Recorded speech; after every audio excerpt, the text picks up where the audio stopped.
Welcome friends. This video will help the beginners to learn what is object-oriented programming. So let us enter into this topic. What is object-oriented programming? So object-oriented programming is a methodology or a paradigm to design an application based on objects. So what are these objects? These objects are the real world entity. Let us see more deep about these objects later in this video.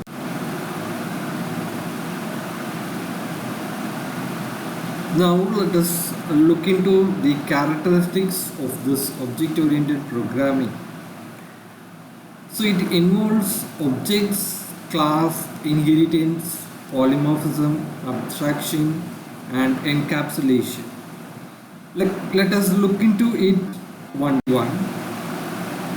Starting with the objects. As I already said, objects are the real world entity. Anything that we see could be differentiated from another is called object. So it should have a well-defined boundary.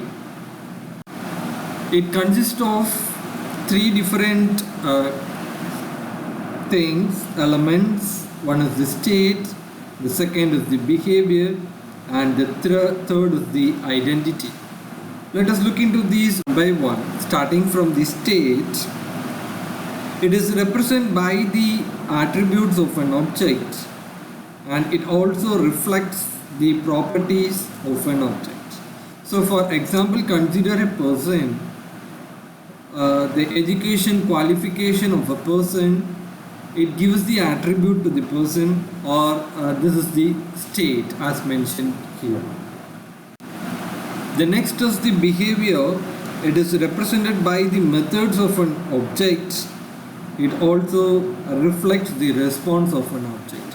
Considering the previous thing, it is what you could expect from the particular person. The third is the identity. It gives a unique name to an object, which is the name given to the particular person. So every object has its own properties which define the state of the object and its behavior. So these properties and behaviors are combined into a single unit, so that the data can be accessed only by those functions and not by the outside world. This is about the objects.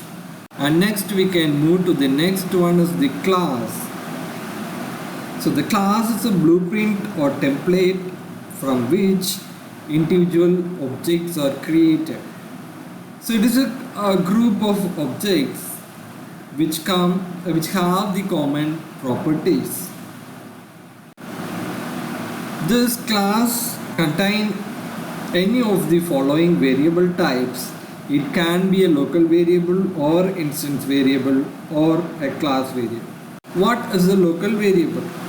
It is a variable which is defined inside the methods, constructor or block. So what happens with this local variable is this is only for the particular constructor or for the particular method. So when this method or the constructor has been completed, this variable will be destroyed. The second is the instance variable, which is a variable within the class but outside any method. So it can be used from inside any method or the constructor of that particular class. So for using this, the instant variable should not be declared as a static variable. This is the major thing while you create an instant variable, so that it can be accessed inside any of the methods or constructors or the block of that particular class. The next is the class variable. which are declared within a class and outside any method with the static keyword. So this is the major difference between what we have seen in the instance variable and the class variable.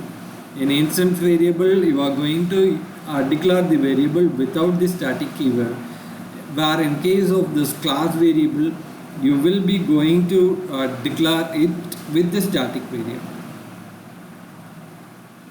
So hope this is clear. So we can move to the next characteristics, that is the inheritance, which is the mechanism by which one object is allowed to derive the properties of another. So how a child derives the properties of a parent, the same way here the child class or the subclass will inherit the property of a parent class, or here it is a superclass.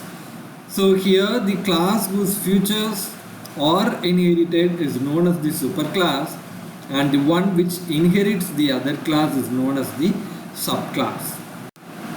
So these inheritance can occur in 4 different ways.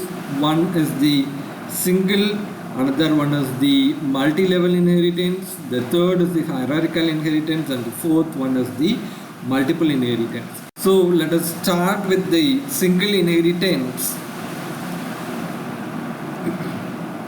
Here you could see the class A, it inherits the properties of the class B inherits the properties of class A. Consider an example. There are number of vehicles like car, bus, bike, etc. So these car or bus or bike or anything may be, these inherits the properties of a particular thing, that is a vehicle. So this is how this single inheritance is. The second type of inheritance is multi-level inheritance, where the inheritance occurs in different level, as you could see in this example, where the class C inherits the properties of class B, which in turn inherits the properties of class A. So such type of inheritance we call them as a multi-level inheritance. So the next is the hierarchical inheritance,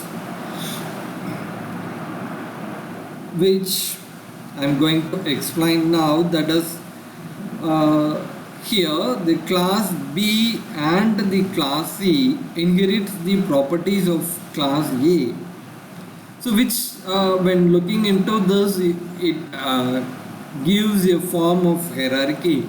So it is called as hierarchical inheritance, where multiple classes will inherit the properties of a single class. Then the last type of inheritance is multiple inheritance, where one class is going to inherit the properties of 2 or more classes.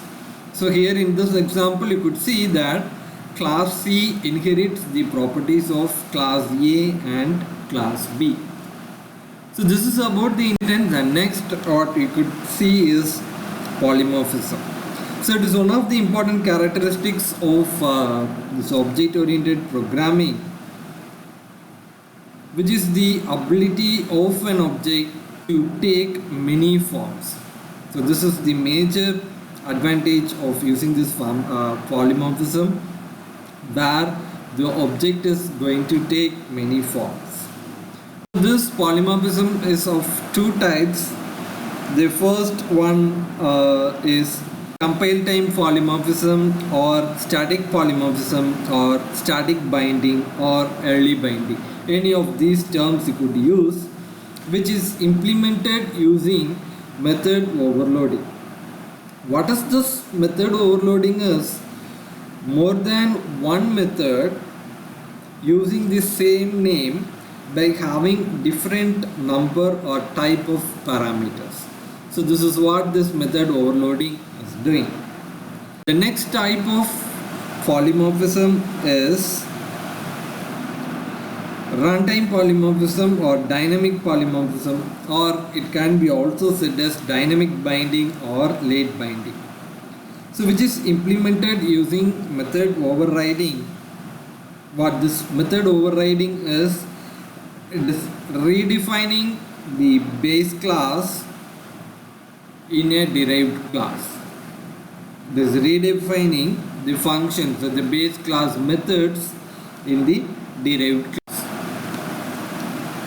So next characteristics of this object-oriented programming is abstraction. So which is the process used to hide certain details and only show the essential features of the object.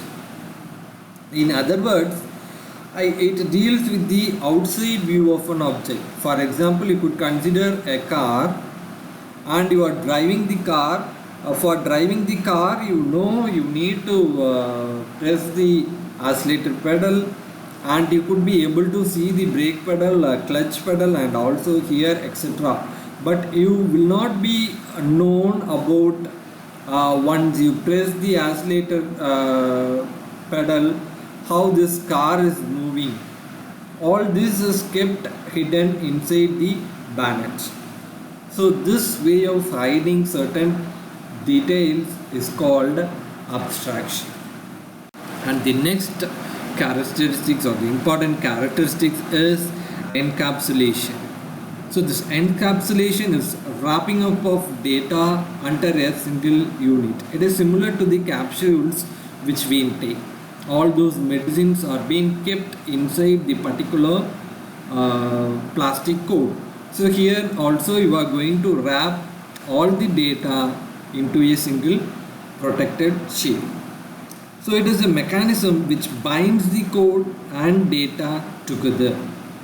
So it acts as a protective shield to prevent the data, and it can be achieved by declaring the variables in the class as private.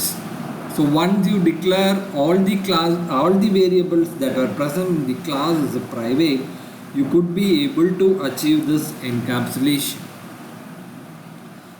These are the characteristics of the object-oriented programming. Hope you have understood it. So for any queries, you could contact me or make it in the comment. Thank you. See you soon in the next video.